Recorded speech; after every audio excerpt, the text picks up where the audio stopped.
Hello दोस्तों, कैसे हो आप सब लोग? मुझे उम्मीद है आप सब अच्छे होंगे और आपका स्वागत है इस एक और नए वीडियो में। और जैसा कि आपको टॉपिक से पता ही चल गया होगा कि मैं किस चीज़ के बारे में डिस्कस करने वाला हूँ। और इस वीडियो में मैं आपको डिस्कस करूँगा कि आप यूके में क्यों पढ़ाई करने के लिए आए। विशेषकर अपनी हायर एजुकेशन के लिए, जैसे मास्टर्स प्रोग्राम हो गया या पोस्ट ग्रेजुएशन या ग्रेजुएशन, पोस्ट ग्रेजुएशन और पीएचडी। तो कौन-सी वो चीज़ें हैं कि जो यूके को अलग करती हैं और जगह से। जैसा कि आपको पता है बहुत सारे छात्र हर साल विदेशों में पढ़ने के लिए जाते हैं फॉर हायर एजुकेशन के लिए। अ, तो मैं आपके सामने कुछ पॉइंट्स रखूँगा। तो उससे पहले मैं आप आपको अपना परिचय दे दूँ। मेरा नाम अंकित है और मैं पिछले 2 सालों से यहाँ इंग्लैंड में रह रहा हूँ। तो और मैंने जो पोस्ट ग्रेजुएशन करी है वो यूके से करी है। 1 साल का प्रोग्राम था यूनिवर्सिटी ऑफ मैनचेस्टर से। तो जो मेरे अनुभव हैं इनके मेरे अनुभव जो रहा है यहाँ पे, उनके आधार पे मैं आपको कुछ जो पॉइंट्स होते हैं उन चीज़ों पे डिस्कस। तो चलो शुरू करते हैं। Why study in the United Kingdom. तो यहाँ पे 8 फैक्टर्स हैं जो मैंने डिस्क्राइब करे हैं, जो आपको ये प्रश्न का उत्तर देंगे कि आपको यूके में क्यों पढ़ना चाहिए। Why study in the UK. चलो शुरू करते हैं। पहला फैक्टर है हिस्टोरिकल फैक्टर। हिस्टोरिकल फैक्टर ये है कि यूके बहुत पहले से ही डेवलप्ड हो चुका था और इसने अपना योगदान दिया है इंडस्ट्रियल रेवोल्यूशन में, जो जिसकी शुरुआत यहीं से हुई थी। जैसे टेलीफोन का आविष्कार हुआ था, रेलवे इंजन का आविष्कार हुआ था और यहाँ पे इसको मैन्युफैक्चरिंग हब माना जाता था एक टाइम पे। तो ये उस टाइम पे बहुत इसकी साख थी यूनाइटेड किंगडम की एक टाइम पे। और अभी भी हम जानते हैं कि हिस्ट्री में यूनाइटेड किंगडम बहुत अ, मतलब डेवलप था और काफ़ी इन्होंने अपने ब्रिटिश कॉलोनी के जरिए अपना विकास किया। और साथ में इनका एक बोलते हैं ना, एक साख चलती थी। तो ये तो इनकी हिस्टोरिकल अचीवमेंट थी, जो कि अभी भी ये डेवलप्ड है तब से। तो इसके अलावा अगर और कुछ बात करें तो यहाँ पे जो यूनिवर्सिटी की स्थापना हो गई थी वो 8 से 13 सेंचुरी में ही हो गई थी। जैसे यूनिवर्सिटी ऑफ ऑक्सफोर्ड हो गया, यूनिवर्सिटी ऑफ कैम्ब्रिज हो गया। ये बहुत पुरानी यूनिवर्सिटी में शुमार हैं। तो ये हिस्टोरिकल पॉइंट ऑफ व्यू से यूके बहुत मायने रखता है। जो दूसरी जो फैक्टर मैंने कंसीडर किया वो रेपुटेशन है। तो reputation in terms of reputation इसलिए है क्योंकि यहाँ पे जितने भी नोबेल प्राइज विनर हैं वो अब्रॉड से थे। उनकी जो परसेंटेज है वो 38% है, जिसमें 3 तो इंडियन के ही हैं। जैसे अमृता सेन हो गए, हरगोविंद खुराना हो गए और सुब्रमण्यम चंद्रेस हो गए। ये 3 इंडिया के हैं।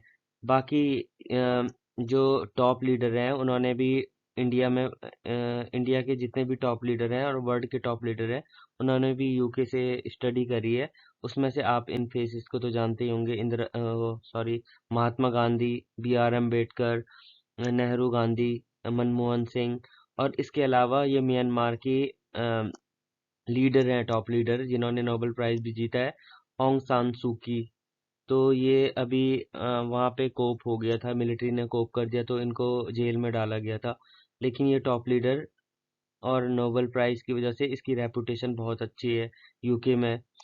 और according to Q S world university ranking, जो जो टॉप जो टॉप 4 यूनिवर्सिटीज हैं मतलब जो वर्ल्ड की टॉप 4 यूनिवर्सिटी हैं, टॉप 10 यूनिवर्सिटी हैं, उसमें 4 यूनिवर्सिटीज यूके की हैं और 8 यूनिवर्सिटी टॉप 50 में है। तो इससे आप लगा सकते हो कि डेटा भी यही कहते हैं कि यूनिवर्सिटी की रैंकिंग अच्छी है। तो ये इसकी रेपुटेशन को और बढ़ा देते हैं। इतना ही नहीं, जो टॉप 100 रैंकिंग है, ग्लोबल रैंकिंग, उसमें 17 यूनिवर्सिटीज यूके की हैं। तो आप ये बता सकते, इससे पता लगा सकते हो कि इसकी रेपुटेशन कितनी है। ऊपर से जो यूके है वो की डिग्री को पूरी वर्ल्ड एक्सेप्ट करती है, रिकॉग्नाइज करती है और रिस्पेक्ट करती है। और इसके अलावा जो यहाँ पे रिसर्च होते हैं यूनिवर्सिटी में, उनका जो आउटपुट है ना वो बहुत हाई होता है, बहुत एक्यूरेट होता है, हाई क्वालिटी का होता है, और उसका इम्पैक्ट हमारी डेली लाइफ में भी रहता है। तो आप इससे रेपुटेशन फैक्टर को समझ चुके होंगे। इसके अलावा रेपुटेशन के अलावा स्कॉलरशिप प्रोवाइड करती है यूके यूके की गवर्नमेंट। तो यूके की गवर्नमेंट और यूके की यूनिवर्सिटीज के थ्रू, तो जैसे सेवनिंग स्कॉलरशिप हो गया, जो कि फुल फंडेड स्कॉलरशिप प्रोग्राम है इंटरनेशनल स्टूडेंट के लिए जो मास्टर करता है यूके की किसी भी यूनिवर्सिटी से। इसके अलावा कॉमनवेल्थ स्कॉलरशिप हो गई, जो कि कॉमनवेल्थ कंट्रीज हो गई, जैसे इंडिया, पाकिस्तान, बांग्लादेश और श्रीलंका जैसे और भी कंट्रीज हो गए कॉमनवेल्थ, उनको कॉमनवेल्थ गवर्नमेंट वो करवाती है, फुल्ली प्रोवाइड कराती है स्कॉलरशिप। तो ये स्कॉलरशिप का फैक्टर था। इसके अलावा जो एक और फैक्टर है वो इकोनॉमिकल फैक्टर है। तो इकोनॉमिकल फैक्टर को मैंने टाइम एंड ड्यूरेशन से टाइम ड्यूरेशन एंड कॉस्ट से मेजर किया है। अगर टाइम ड्यूरेशन कम होगी तो कॉस्ट भी कम पड़ेगी, तो आपको जो यूके की डिग्री है वो कम पीरियड में मिल जाती है compare to another countries. Like अगर आप अंडर ग्रेजुएशन प्रोग्राम करेंगे तो 3-4 साल की होती है यहाँ पे। बाकी अगर मैं इंजीनियरिंग का बात करूँ, तो इंडिया में हमारे कंट्री में 4 साल लग जाते हैं, लेकिन यहाँ 3 साल में ही डिग्री मिल जाती है इंजीनियरिंग की। और जिसकी फीस होती है लगभग अ, 10 लाख से 22 लाख के आसपास एनुअली। अगर इंडियन रुपीस में कन्वर्ट करूँ, ये 10,000 से 22,000 पाउंड है। तो 1 पाउंड 100 रुपए के मान के चल के, तो ये इतना आएगा। बाकी ये डिपेंड करता है, 35 लाख तक भी जा सकती है, 35,000 पाउंड तक भी जा सकती है कोर्स की, अगर वो मेडिकल से रिलेटेड हो।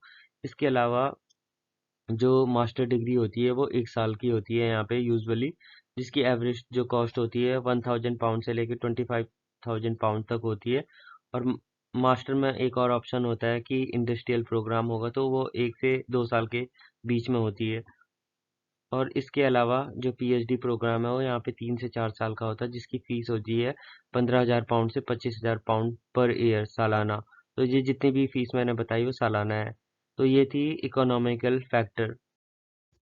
इसके अलावा अपॉर्चुनिटीज़ की बात करी जाए तो यहाँ पे वर्क अपॉर्चुनिटीज़ हैं। आप स्टडी के दौरान यहाँ पे एज ए इंटरनेशनल स्टूडेंट, अगर आप international as an international student आप यहाँ पे 20 घंटे काम कर सकते हो पर वीक के हिसाब से।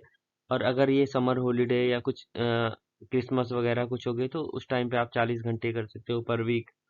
तो ये इसका आपको बेनिफिट है, आप स्टडी के दौरान भी काम कर सकते हो, कुछ एक्सपीरियंस गेन कर सकते हो। उसके अलावा अगर आप अपनी स्टडी फिनिश कर देते हो और जैसे आप पास हो जाते हो, तो उस गवर्नमेंट यहाँ पे आपको पोस्ट स्टडी वर्क वीज़ा और ग्रेजुएट रूट भी कहते हैं इसको, वो प्रोवाइड करती है, जो कि पीजी और यूजी स्टूडेंट के लिए 2 साल का होता है और पीएचडी के लिए 3 साल का होता है। तो ये एक अपॉर्चुनिटी है यहाँ पे काम करने का, एक्सप्लोर करने का। और जो तीसरा जो फैक्टर है, वो तीसरा नहीं, सॉरी, जो अगला फैक्टर है वो कल्चरल डाइवर्सिटी की है। Cultural in terms of cultural diversity, तो यूके में जो कल्चरल डाइवर्सिटी, मल्टीकल्चर जो आया है वो इमिग्रेशन के थ्रू आया है लास्ट 50 से 70 सालों में। तो ये इसका कारण ये भी था कि ब्रिटिश एम्पायर बहुत बड़ा रहा था, तो कॉमनवेल्थ कंट्रीज के सिटीजन यहाँ पे आए थे, जैसे इंडिया, बांग्लादेश, भारत के इंडिया, पाकिस्तान और बांग्लादेश के पार्टीशन पे बहुत सारे लोग यहाँ पे बस गए थे एज एन इमिग्रेंट। और इसके अलावा अफ्रीकन कंट्री के भी यहाँ पे काफ़ी हैं, साउथ एशिया के अभी मैंने बताया। इसके अलावा यूरोप में रोमानिया हो गया, ईस्ट यूरोपियन कंट्री के रोमानिया, मोल्डोवा, जो भी थोड़ा लेस डेवलप्ड कंट्रीज हैं ईस्ट यूरोप की, पोलैंड, यूक्रेन, वो वहाँ के लोग भी यहाँ पे हैं। तो ये हो गया कल्चरल डाइवर्सिटी। तो जब मैं शुरू आया था मुझे नहीं पता था कि यूके इतना ज़्यादा डाइवर्स होगा। ये सोचता था कि अंग्रेज लोग ज़्यादा होंगे और इतना रहता था कि हमारे मीडिया में ये बोलते थे कि इंडियंस लोग बहुत हैं वहाँ पे, लेकिन मैं इतना अमेज हुआ कि इंडियन से ज़्यादा मुझे अफ्रीकन लोग ज़्यादा यहाँ पे लगते हैं, मेरे पर्सनल ऑब्जर्वेशन है। तो चलो ये बात थी कल्चरल डाइवर्सिटी की। अब बढ़ते हैं क्वालिटी ऑफ लाइफ। तो यूके की जो क्वालिटी ऑफ लाइफ इंडेक्स है वो पूरे वर्ल्ड में 22वीं रैंक पे है, जो कि फ्रांस, कनाडा और अदर जो भी डेवलप्ड कंट्री है, बेल्जियम, सिंगापुर, इनसे आगे है। और भारत और साउथ एशियन कंट्री से तो बहुत आगे है। तो बाकी अगर बात करें तो ये टॉप 10 में तो नहीं है, लेकिन 22 क्वालिटी ऑफ इंडेक्स में 22वां नंबर होना भी बहुत मायने रखता है, क्योंकि पूरी वर्ल्ड में 200 से ऊपर कंट्रीज हैं। तो जो क्वालिटी ऑफ लाइफ होती है वो good government, prosperity, health, society और इन्वायरमेंट के फैक्टर पे करती है। गुड गवर्नमेंट मतलब गवर्नमेंट के रूल और रेगुलेशन कैसे हैं, जनता को कैसे बेनिफिट दे रहे हैं। प्रोस्पेरिटी में ह्यूमन इंडेक्स आ जाता है, human life index, wages, per capita income वगैरह आ जाती है। हेल्थ में आपका वो आ जाता है कि health, mental health, being, physical well being कैसी है। और सोसाइटी में सोशल सिक्योरिटी आ जाता है। इन्वायरमेंट में आ जाता है क्लाइमेट चेंज से रिलेटेड, कार्बन फुटप्रिंट, इन चीज़ों का बहुत ध्यान रखा जाता है यहाँ पे। और क्लाइमेट चेंज, सस्टेनेबिलिटी, तो ये चीज़ें, ये फैक्टर क्वालिटी ऑफ लाइफ को मेजर करती है। तो इस इसमें भी यूके का अच्छा खासा रैंक है। तो ये क्वालिटी ऑफ लाइफ था। और फाइनली ज्योग्राफिकल एडवांटेजेस।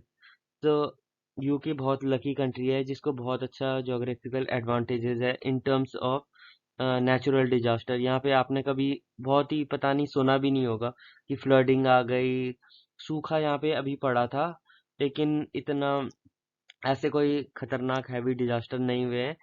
और वाइल्ड फायर वगैरह जैसी न्यूज़ भी नहीं सुनी होगी आपने। तो ये इसका एक एडवांटेज है यहाँ पे। इसके अलावा यहाँ पे अभी रशिया यूक्रेन का वॉर चल रहा है, तो इसकी बॉर्डर किसी से नहीं है, ये यहाँ पे वेस्टर्न यूरोप के वेस्ट पार्ट में है। तो इसका भी एक एडवांटेज है यहाँ पे। बाकी यहाँ पे तो अभी टेंशन में है ये, यूक्रेन, पोलैंड, रोमानिया। तो इसका एक एडवांटेज मिल जाता है। जैसे स्पेन में अभी क्या हुआ था, वाइल्ड फायर हुई थी, तो यहाँ पे अभी ऐसे कोई नहीं है। जर्मनी में फ्लड आया था, तो इसका एडवांटेज है यहाँ पे, ज्योग्राफिकल एडवांटेज। इसके अलावा आपको एक एडवांटेज ये मिलेगा कि ये यूरोप के पास में है, यूरोप में ही है ये, वेस्टर्न। तो आपको फ्रांस तो आप ट्रेन से ही चले जाओगे, ट्रेन है इन दोनों के बीच में, समुद्र से कनेक्टेड, समुद्र के थ्रू जाती है। बाकी फ्लाइट में आप 2-3 घंटे की डिस्टेंस पे आप यूरोप को एक्सप्लोर कर सकते हो।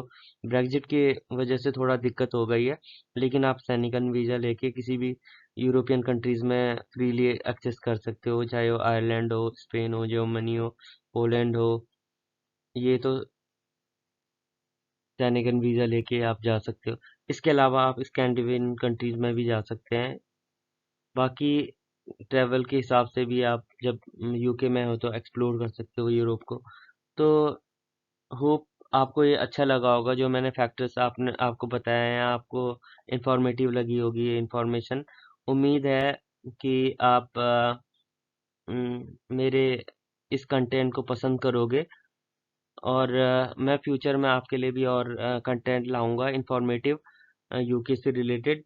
तो आप इसमें बस मेरे को आपका सहयोग चाहिए होगा। आप मेरे चैनल को सब्सक्राइब करें, बहुत ज़्यादा से ज़्यादा शेयर करें, लाइक करें, और कमेंट करके बताएं कि कैसा लगा। तो मैं आपको अगले वीडियो में मिलूंगा, तब तक के लिए धन्यवाद।